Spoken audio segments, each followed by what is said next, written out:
Bonjour messieurs, dames, ravi de vous retrouver pour cette nouvelle vidéo, une vidéo encore consacrée au Vendée Globe, vous le savez, c'est ce qu'on fait tous les lundis, les mercredis et les vendredis à l'heure du déj sur notre page Facebook Agathe Météo.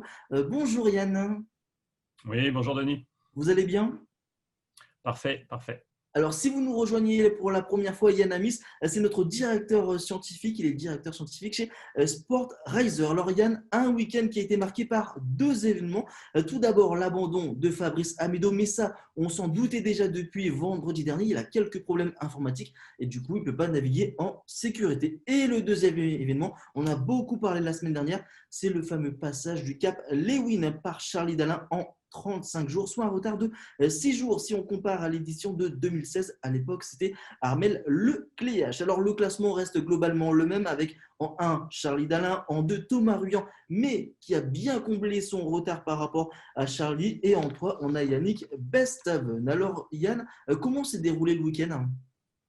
Alors ce week-end, en fait, les coureurs ont, comme on l'avait évoqué, donc à l'approche du Cap Lewin, ont bénéficié, je dirais, de la fameuse dépression là, que l'on voit ce matin sur l'analyse de 12 heures, la fameuse dépression D12, hein, qui est en train de glisser au sud-est. Et en fait, ils ont pu se caler en fait, avec l'accélération de vent qui s'est mise opportunément à l'avant de cette dépression. Et ils ont pu accélérer, notamment pour le trio de tête, sur des angles de vent relativement favorables.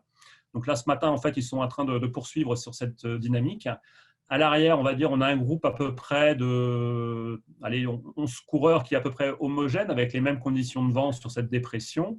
Et ce groupe, en fait, est à peu près, je dirais, celui qui ferme en dernier, c'est Maxime Sorel, hein. Et après, je dirais, ses concurrents donc, vont bénéficier de ce fameux vent portant avec cette dépression.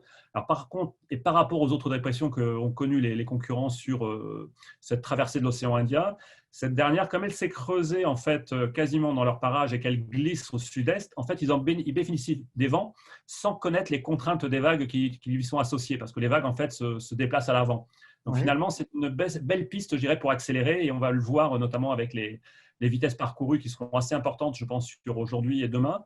Et là, en l'occurrence, les bateaux qui ont les foils vont pouvoir s'exprimer pleinement parce que les conditions de vent sont là, hein, avec des vents de force 5, 6, et surtout, je dirais, l'état de mer est, je dirais, uniforme, avec un train de vague uniforme aussi. Donc ça permet de bien exploiter les foils, quoi. Alors, justement, Donc voilà un petit peu le… par Pardon. rapport au foil, on sait que Jean Lecam, lui, n'en a pas. Du coup, est-ce qu'il va être pénalisé par ça? Alors, c'est évident que là, en l'occurrence, comme on n'est plus sur des mers croisées, les bateaux sans les foils ancienne génération, vont rester un petit peu en retrait par rapport à ceux qui vont pouvoir exploiter les foils, parce que c'est là où le foil peut s'exprimer, c'est vraiment dans des conditions de vent portant. Donc là, on va le voir en l'occurrence sur, on va dire un petit peu les compteurs entre ce trio de tête et l'arrière, où on retrouve des bateaux qui sont non foilers en fait. Et justement, comment va se dérouler ces prochains jours? Alors sur ces prochains jours, donc, quand on regarde pour la tête de course, bon, c'est un régime particulier, hein. Ils ont pris le train de vent avec la dépression des 12, ils vont glisser avec cette fameuse dépression et sa zone d'influence au sud de l'Australie, puis gagner, on va dire, à la longitude de la Tasmanie. À l'arrière, par contre, quand on regarde la situation prévue pour demain à 12 heures UTC, bah, sur l'ensemble de l'océan Indien, c'est complètement différent parce qu'on a une ceinture anticyclonique qui s'étend de l'Afrique jusqu'au Ouais. continent australien. Et là, les concurrents, on les voit, ils sont dispatchés sur cet vaste océan et ils ont tous des conditions vraiment différentes. Donc, dans ce paquet, globalement, les vents sont moins forts que ce qu'on a connu la semaine dernière pour le groupe leader. Mais derrière, on va avoir des bateaux comme Clarisse Kremer sur Banque Populaire qui seront un petit peu ralentis par ces vents faibles parce qu'ils sont le centre de la cellule anticyclonique est au niveau de la zone d'exclusion des glaces. Donc finalement, ils ne peuvent pas faire autrement que de naviguer à proximité de cette zone et, ma foi, avec les vents faibles. Donc ils ne peuvent pas s'en extraire. À l'arrière, un petit peu plus à l'arrière, un Armel Tripon comme un Jérémy Bayou sur Charal vont bénéficier complètement de ces vents portants de l'anticyclone et on va le voir dans les prochains jours. Ils vont vraiment faire parcourir de très très belles distances plein est, alors que pour les bateaux qui sont dans des positions intermédiaires, ma foi, au contact des zones anticycloniques, ils vont être franchement pénalisés. Ce n'est pas facile pour eux de s'en extraire parce qu'ils vont voir les autres concurrents partir. Et je vois surtout l'Occitane qui va bien progresser, Jérémy Bayou qui va emmener le paquet à l'arrière, revenir sur les paquets de devant. Ça promet d'être assez festival cette semaine sur l'océan Indien. Oui. Une situation à suivre de très près, surtout très passionnante. Alors la semaine dernière, Yann, vous nous avez expliqué que par rapport à l'état de mer qu'on n'a pas dans le jeu virtuel à Regatta, les joueurs, les skippers avaient de l'avance. Est-ce qu'ils ont conservé cette avance par rapport à la course réelle?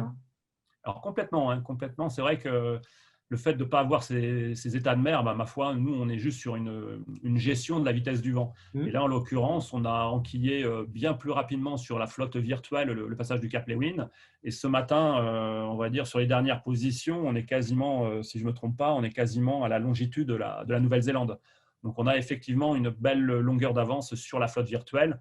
Bon, ce n'est pas étonnant, mais Ouais. ce qui est rigolo, c'est que cette tête de flotte virtuelle bénéficie finalement de la dépression que la course réelle en fait a exploité aussi durant ce week-end, parce que la zone est assez étendue.